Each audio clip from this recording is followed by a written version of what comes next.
Buses అంటేనే వెళ్తూ ఉంటారు కదా, ఏమైనా రిపేర్ ఎక్కడికైనా వెళ్ళినప్పుడు వస్తే సర్వీస్ ఎలా ఉంటుంది, ఐచర్ సర్వీస్ ఎలా ఉంటుంది అన్న? ఇప్పుడు ఎస్ఎంఎల్, అశోక్ లీలాండ్, బెంజు వీటితో పోల్చుకుంటే 99% ఇది బండి ఐచర్ బెస్ట్.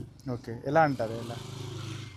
అది ఏంటంటే ఇప్పుడు మనకి ఆల్ ఓవర్ ఇండియాలో ఇవి ఎక్కడ నేషనల్ హైవేల మీద ఏ మూలకు పోయినా కూడా నేను తిరిగిన స్టేట్లల్లో ప్రతి దిక్కుల హైవే మీదనే ఐచర్ షోరూమ్ ఉంటుంది, సర్వీస్ పాయింట్ ఉంటుంది. ఓకే. మళ్ళీ మీకు యాప్లో కూడా యాప్ ఫ్లీట్ యాప్ ఉంటుంది ఆ ఐచర్ది, అది ఓపెన్ చేసుకుంటే మన బండి బ్రేక్ డౌన్ అయినా అందులో కొడితే మెకానిక్ డైరెక్ట్ బండి ఎక్కడ ఉన్నదో లొకేషన్ చూసుకొని వచ్చేస్తాడు డైరెక్ట్. ఓకే. మనం ప్రాబ్లం చెప్పాల్సిన అవసరం లేదు, బ్రేక్ డౌన్లో కొట్టేస్తే డైరెక్ట్ బండి కాడికి వచ్చేస్తాడు ట్రక్ పట్టుకొని.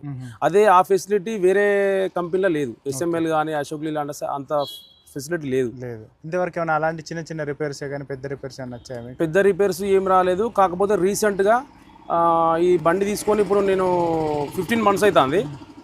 మొన్న భువనగిరి టోల్ గేట్ దగ్గర సడన్గా ఇంజన్ బెల్ట్ తెగిపోయింది. బండి వచ్చిన కాంచెల్లి నేను అంటే మార్చలేదు, వాళ్ళు చెప్పలేదు నాకు, ఓసారి ప్రాబ్లం జరుగుతాయి కదా.